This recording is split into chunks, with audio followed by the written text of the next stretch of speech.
جب حضرت مورق عجلی رحمۃ اللہ تعالی علیہ کی وفات ہوئی اس وقت میں آپ کے قریب موجود تھا، اور جب انہیں کفن دیا گیا تو ہم نے دیکھا کہ ان کے سر سے ایک نور نکلا جو روف کو، چھت کو چیرتا ہوا اوپر چلا گیا.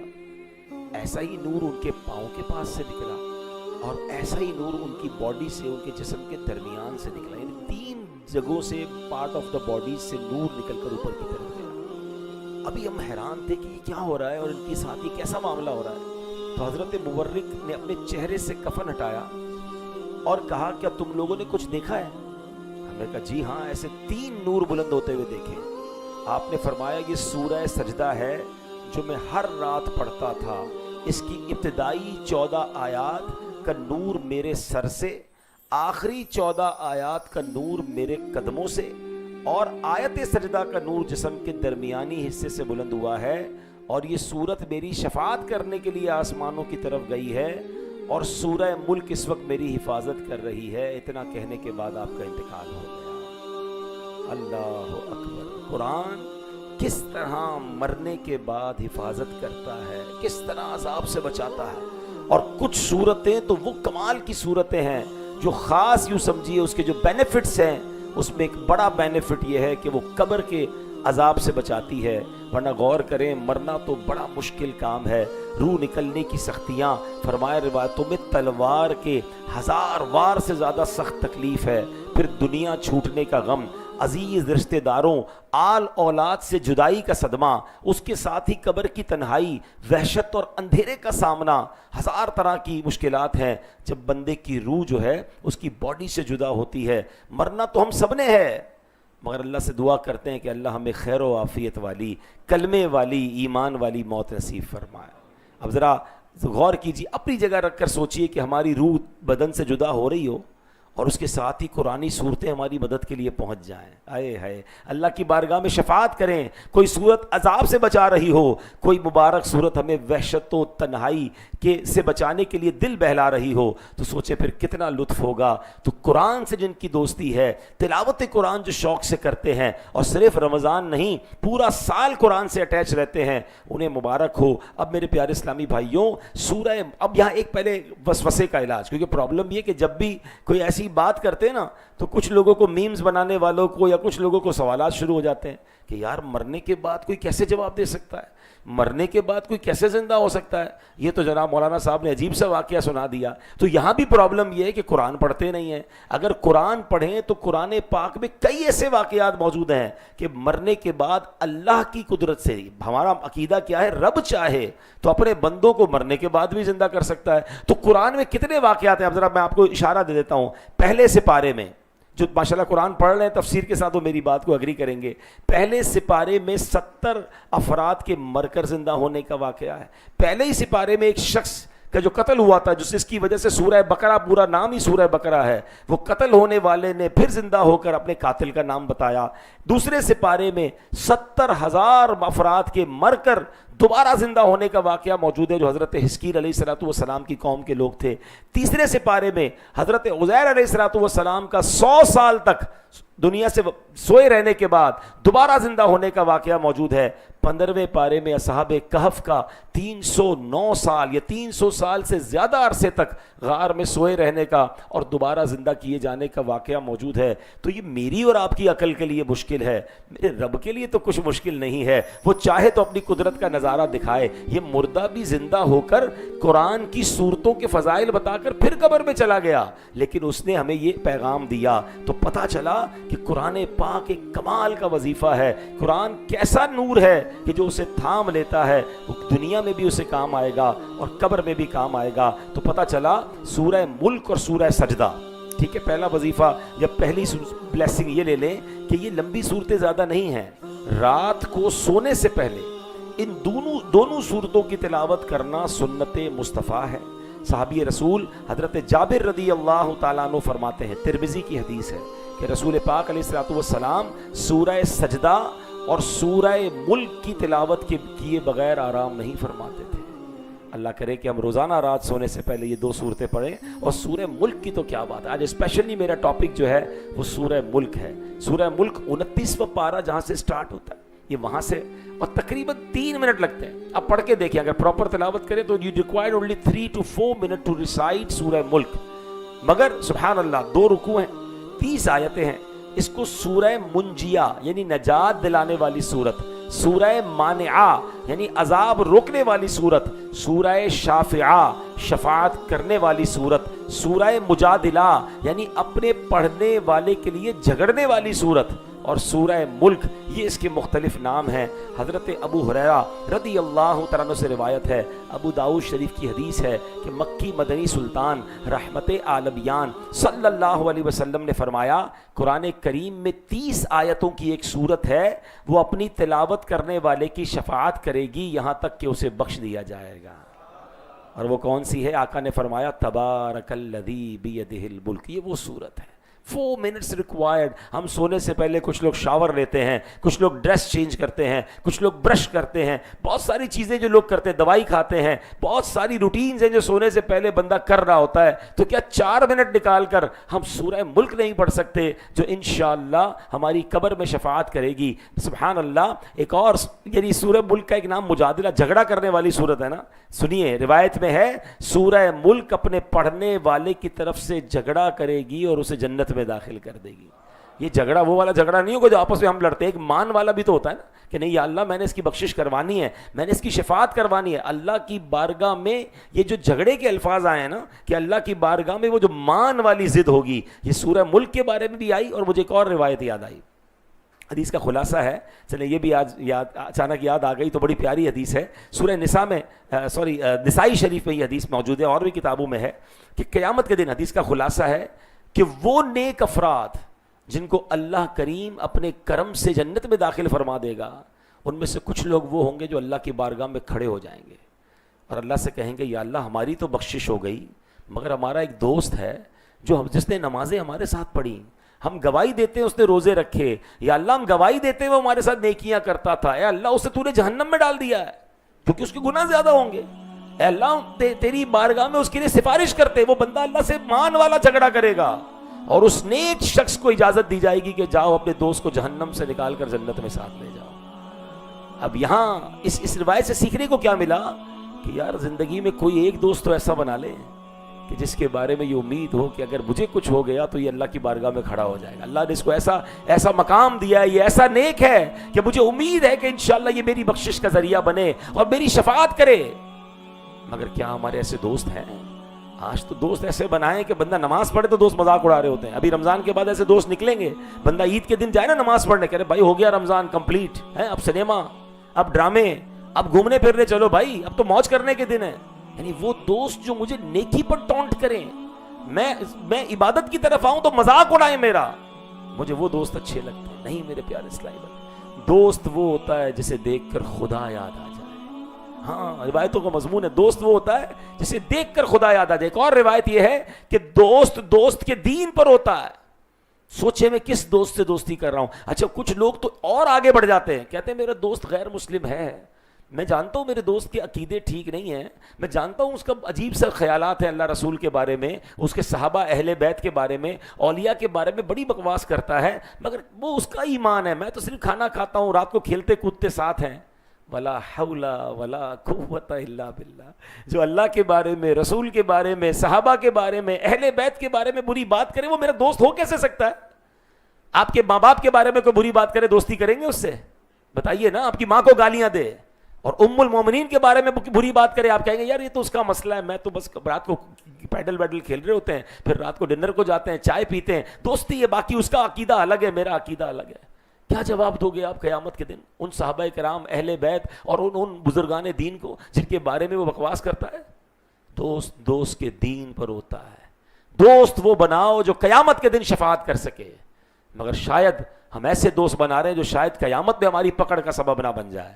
بہرحال I come towards topic کہ سورہ ملک سبحان اللہ یہ اللہ کی بارگاہ سے شفاعت کروائے گی. حضرت عبداللہ بن مسعود رضی اللہ تعالیٰ عنہ فرماتے ہیں جو روزانہ رات کو سورہ ملک کی تلاوت کرے، جب وہ قبر میں جائے گا اور عذاب کے فرشتے اس کے قدموں کی طرف سے آئیں گے تو اس کے قدم کہیں گے تمہارے لیے ادھر کوئی راستہ نہیں ہے، کیونکہ یہ رات میں سورہ ملک پڑھا کرتا تھا۔ پھر وہ فرشتے اس کے پیٹ کی طرف آئیں گے، وہ کہے گا تمہارے لیے میری جانب سے بھی کوئی راستہ نہیں، کیونکہ اس نے میرے اندر سورہ ملک کو یاد کر رکھا تھا۔ پھر وہ اس کے سر کی طرف آئیں گے تو تمہارے لیے کہا جائے گا تمہارے لیے میری طرف سے بھی کوئی راستہ نہیں، کیوں؟ اس لیے کہ یہ رات سورہ ملک مجھ سے ہی پڑھا کرتا تھا، چنانچہ جو اس رات میں پڑھتا تھا بہت زیادہ اچھا عمل کرتا ہے۔ تو پتہ چلا میرے پیارے اسلامی بھائیوں، ہمیں سبحان اللہ سورہ ملک کو پکڑ لینا ہے، یہ انشاءاللہ عذاب قبر سے بچائے گی۔ اور نبی پاک علیہ الصلوۃ والسلام کی ایک بڑی کمال کی حدیث ہے، صحابہ نے اس کو کتنا سیریس لیا۔ اب آپ غور کیجئے، اللہ کرے آج کے اس بیان کے بعد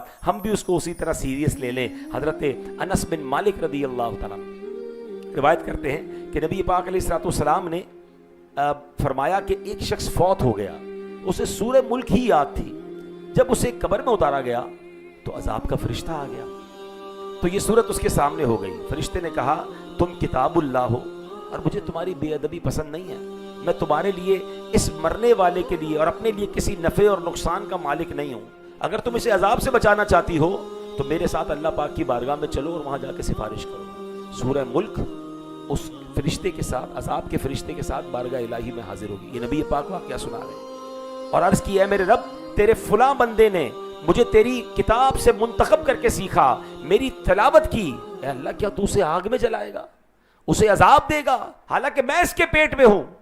الہی اگر تیرا یہی ارادہ ہے تو مجھے اپنی کتاب سے مٹا دے، اگر اس نے مجھے یاد کیا ہے اور تو نے اس کو جلانا ہے تو اے اللہ پھر مجھے اپنی کتاب سے مٹا دے۔ اللہ کریم فرمائے گا میں تجھے ناراض ہوتا دیکھ رہا ہوں۔ سورہ ملک نے عرض کی ناراض ہونا میرا حق ہے۔ اللہ پاک نے ارشاد فرمایا جا، میں نے اسے تیرے حوالے کیا اور اس کے حق میں تیری سفارش قبول کی، چنانچہ وہ واپس آ گئی اور عذاب کا فرشتہ خالی ہاتھ واپس چلا گیا۔ پھر سورہ ملک نے اس میت کے منہ پر اپنا منہ رکھ کر کہا کیا ہی خوب یہ منہ ہے جو اکثر میری تلاوت کرتا تھا، کیا ہی خوب یہ سینہ ہے جس نے مجھے محفوظ کیا، کیا ہی خوب یہ قدم ہے جس کا سہارا لے کر مجھے میری تلاوت کیا جاتا تھا۔ پھر وہ قبر میں اس کا دل بہلاتی رہتی تاکہ اسے وحشت نہ ہو۔ حضرت انس بن مالک فرماتے ہیں کہ سرکار دو عالم علیہ السلام نے جب یہ بات بیان فرمائی نا صحابہ میں، تو ہر چھوٹے بڑے، آزاد و غلام، ہر شخص نے اس صورت کو سیکھ لیا۔ آپ علیہ الصلوۃ والسلام نے اس کا نام منجیہ یعنی نجات دلانے والی صورت رکھا۔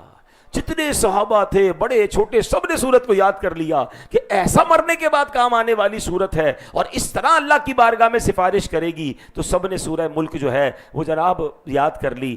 میں آپ سے بھی گزارش کروں گا اگر آپ بار بار پڑھیں گے ویسے بھی وہ یاد ہو جاتی ہے، تو سورہ ملک کو یاد کر لیں، اس کو روزانہ پڑھیں اور اپنی عادت میں شامل کریں۔ اللہ کی رحمت سے دنیا بھر میں جو دعوت اسلامی سے اسلامی بھائی اور اسلامی بہنیں تعلق رکھتے ہیں ان کو فاؤنڈر آف دعوت اسلامی امیر اہل سنت نے ایک بہت پیاری بک لیٹ دی ہے۔ 72 کوسچنز ہیں، مردوں کے لیے، خواتین کے لیے 63 ہیں، اور ان سب میں ایک ٹک باکس لگا ہوا ہے۔ اگر ابھی تک آپ نے وہ بکلیٹ نہیں دیکھی ہے تو دعوت اسلامی .net سے نیک اعمال آپ لکھیں گے تو وہ بکلیٹ سامنے آ جائے گی۔ اس کی اپلیکیشن بھی نیک اعمال کے نام سے ہے۔ وہ کمال کے کوسچنز ہیں، ڈیلی ہمیں اس کو ٹک کرنا ہے کہ ہم نے پورا دن کیسے گزارا۔ اس میں ایک بہت پیارا کوسچن ہے کہ کیا آج آپ نے سورہ ملک پڑھی یا سن لی ہے، تاکہ روزانہ آپ ٹک کریں گے تو انشاءاللہ سورہ ملک کی عادت بن جائے گی۔ اللہ ہمیں نیک اعمال پر عمل کرنے کی توفیق عطا فرمائے۔ اب آئیے سورہ ملک میں کچھ اس کی فضیلت تو ہو گئی، کچھ اس کا میسج بھی لیتے ہیں کہ ہم پڑھتے تو بہت بار ہیں، ہم اس کو انڈرسٹینڈ بعض اوقات نہیں کر رہے ہوتے، حالانکہ کمال کے میسیجز ہیں۔ اللہ قرآن میں فرماتا ہے تبارک الذی بیدہ الملک، بڑی برکت والا ہے وہ جس کے قبضے میں ہی ساری بادشاہی ہے، یعنی ملک، قدرت، اختیار سب کا سب اللہ پاک کا ہے، وہی اس شان کا مالک ہے جس کی مرضی اس کائنات میں نافذ ہے۔ ایک شاعر نے خوب کہا نا، کسی کو سوچوں نے کب سراہا، وہی ہوا جو خدا نے چاہا، جو سب کے ماتھے پہ مہر قدرت لگا رہا ہے، وہی خدا ہے۔ ہم انسانوں کی کمزوری ہے، ہمیں کچھ طاقت، اختیار مل جائے تو اب ہم کیا کرتے ہیں، اب خواہ مخواہ تکبر کا شکار ہو جاتے ہیں۔ فرعون کو دیکھیے، اسے تاج و تخت ملے تو خود کو خدا کہنے لگ گیا۔ نمرود بدبخت کو اختیارات ملے تو خدائی کا دعویٰ کر بیٹھا۔ ایسے ہی کتنے گزرے ہیں اور آج بھی ہوں گے، خواہ مخواہ غرور و تکبر کا شکار ہو جاتے ہیں۔ مولانا روم نے کیا کمال کے فارسی شعر کہے، کہتے ہیں نفس کسرا فرعون نیست، نفس کسرا فرعون نیست، لئی کو راعون کسراعون نیست. کہتے ہیں کون ہے جو نفس امارہ کا فرعون نہیں ہے؟ بات یہ ہے کہ اس فرعون کو تو تاج و تخت اور حکومت مل گئی تھی، ہمیں یہ چیزیں میسر نہیں ہیں. اگر میسر آ جائیں تو آج کے عام لوگ بھی فرعون بننے میں دیر نہیں لگاتے، بلکہ آج ایسا ہے چھوٹے موٹے فرعون تو بہت سارے گھوم رہے ہوتے ہیں جن کو لگتا ہے سب میں نے کیا، یہ میرا ہے، میرا کوئی کچھ نہیں بگاڑ سکتا، میرے خلاف جو آئے اس کو مسل کے رکھ دوں گا، مجھ سے اونچی آواز میں بات نہ کرو، میرے برابر میں تم نہیں بیٹھ سکتے. اپنی اوقات یاد ہے کہ نہیں؟ اللہ اکبر، یہ جملے کیسے زبان سے نکلتے ہیں یار؟ ہیں تمہاری حیثیت کیا ہے؟ تمہیں پتا ہے تم کون اور میں کون ہوں؟ میں کون ہوں؟ یہ جملہ تو ایسے کہتے ہیں جیسے پتہ نہیں کیا کچھ لے کر آئے ہیں دنیا میں.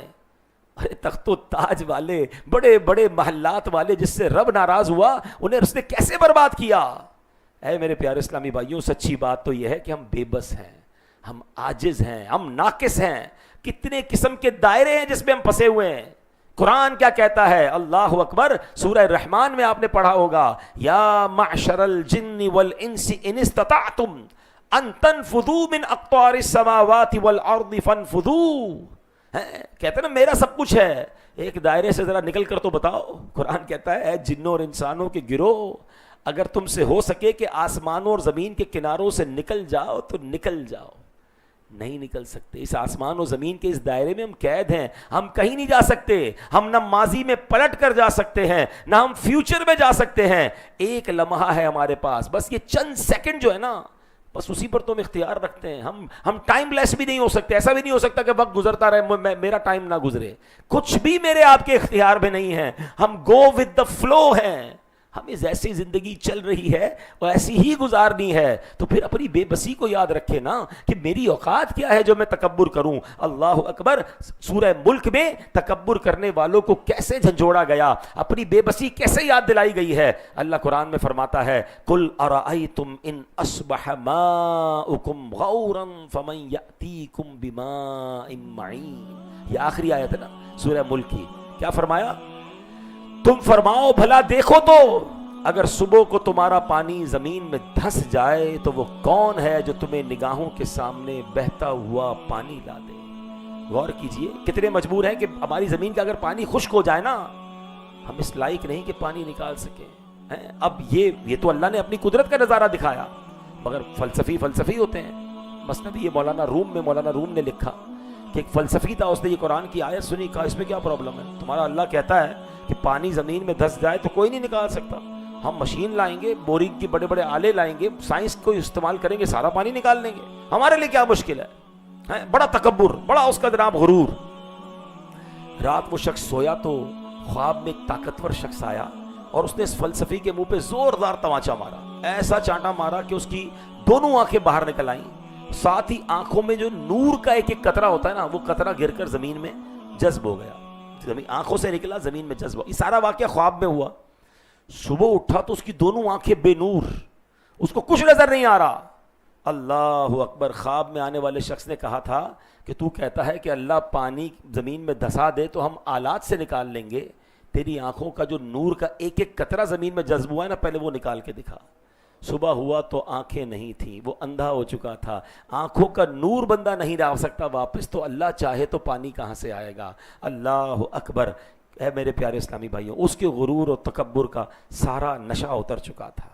کسی کو تاج وقار بخشے، کسی کو ذلت کے غار بخشے، جو سب کے ماتھے پہ مہر قدرت لگا رہا ہے وہی خدا ہے. اے میرے پیارے اسلامی بھائیوں، اپنی بے بسی کو یاد رکھنا ہے. ہم کچھ بھی نہیں، سب اللہ ہے. اللہ ہی کے دست قدرت میں سب کچھ ہے.